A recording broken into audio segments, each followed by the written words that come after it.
What's up, Taiwan? Good morning. I'm Ethan Liu with 10 minutes of news from here in Taiwan and around the world. A construction company has caused severe damage to coral reefs off Green Island. That's according to the Taidong County government in southeastern Taiwan. One of the reefs damaged last month is the iconic Moai coral, named after the famous statues on Easter Island in Polynesia. Taidong County says the incident happened during work to repair a port that was damaged by a typhoon 5 years ago.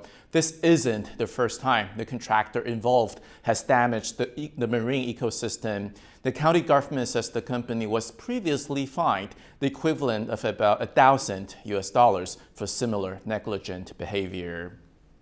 Taiwanese chip giant TSMC posted another record quarter for earnings on Thursday, with net profit climbing over 75% on the same period last year. These latest stellar results once again demonstrate the strength of Taiwan's world-leading semiconductor industry. Chip companies protected Taiwan from the worst of the pandemic's economic impact. But as James Chapter discovers, this rosy picture belies a more troubling reality.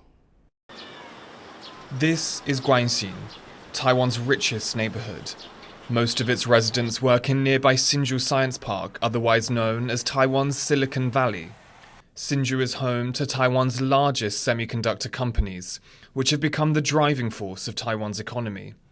The high-tech exports spared the country from pandemic-induced recession, and robust global chip demand has helped average annual total income soar to more than 3 times the national average for the residents of Guanxin. This is where the spoils of Taiwan's headline growth and record export orders are being enjoyed. Average annual total incomes here are over $100,000. But this is a reality far removed from most Taiwanese. And that's the thing. On the surface, Taiwan's economy looks like it's doing okay.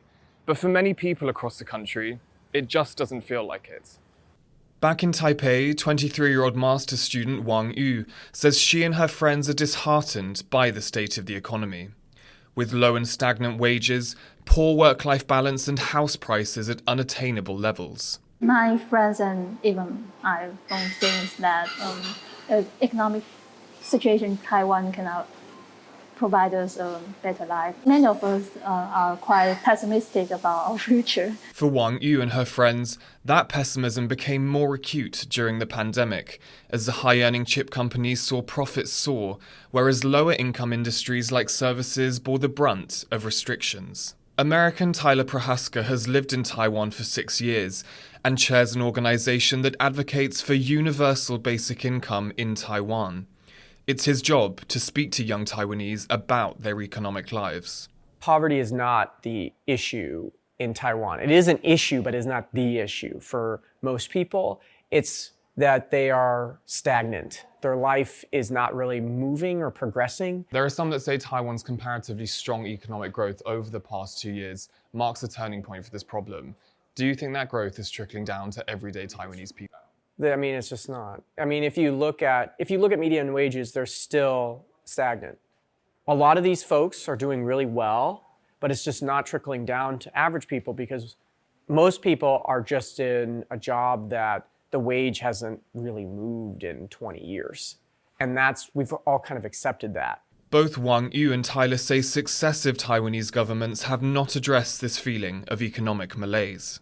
台湾的政治情况非常的复杂。就是人民不愿意去有蓝绿议题上的争执，以至于人们会对于这种事情避而不谈。政治人物他们做的够不够？他们其实是会提，但是只是空头支票而已。If I see one more, Instagram banner celebrating the GDP, I'm going to lose it because they know better. Nobody's feeling that. You can look at the polls. Most people don't feel that GDP increase. TaiwanPlus reached out to Taiwan's Economy Ministry and National Development Council for comment on this story, but has not yet received a response. For now, young people like Wang Yu feel stuck, unable to get ahead despite what the headlines say. Chris Ma and James Chapter for TaiwanPlus. Taiwan, like much of the world, is grappling with the cost of living crisis. Consumer prices rose by a record 3.6% in June. But not all are feeling the strain of the spiraling prices in the same way. Rick Lauer reports from the village of Xuhai in the southern county of Pingdong.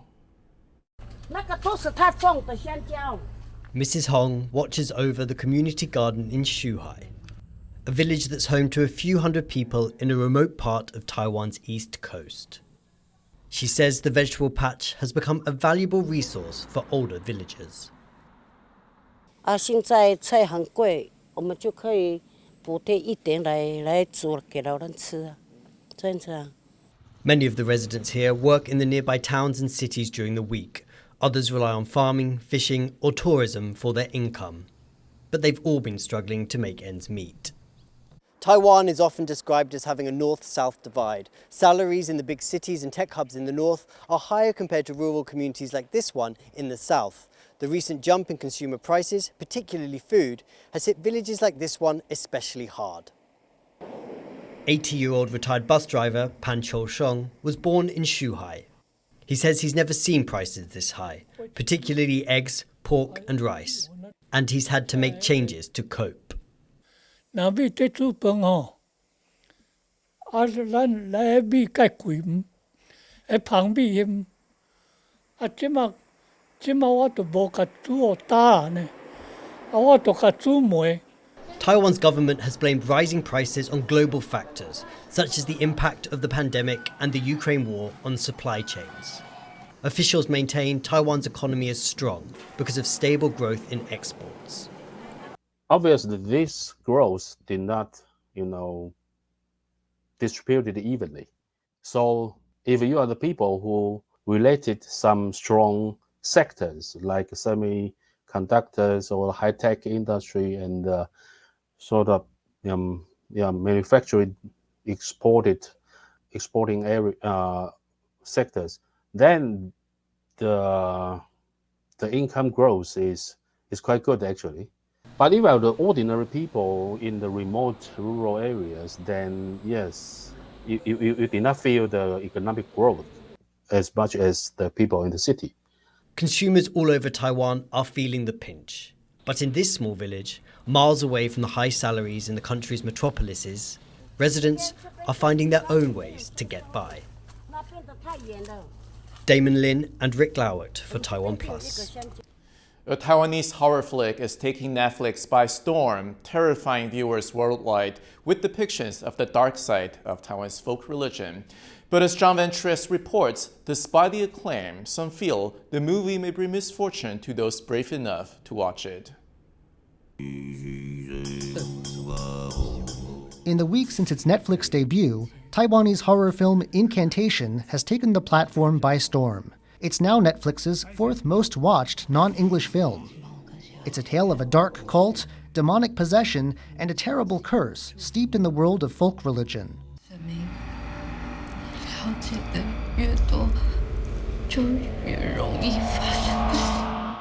The film was inspired by a case from 2005 in which the members of a Taiwan family each came to believe the others were possessed, resulting in the death of one of the daughters.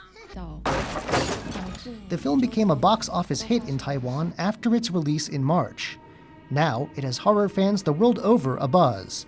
Some on YouTube even like to mimic the ritual gestures used by the cult at the center of the plot. The film's director is delighted. 我自己觉得这是对一个拍片的创作者最好的反馈了，就是可以看到这么多人在做你创作出来的东西，然后去模仿它。 But in China, where many of Taiwan's folk beliefs originate, the film has left some viewers uneasy. One reviewer said he felt unlucky and not scared after watching it. He's not alone in thinking the curse in the film might be real, and viewers are warned to watch it at their own risk.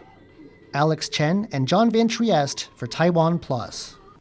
Thank you for watching What's Up Taiwan. Remember to download the TaiwanPlus app for more stories from Taiwan and around the world. Finally, today we leave you with images of animals enjoying fish, beef, and fruit popsicles in Madrid Zoo as Spain is suffering from its second heat wave of the year. I'm Ethan Liu. Take care, and I'll see you next time.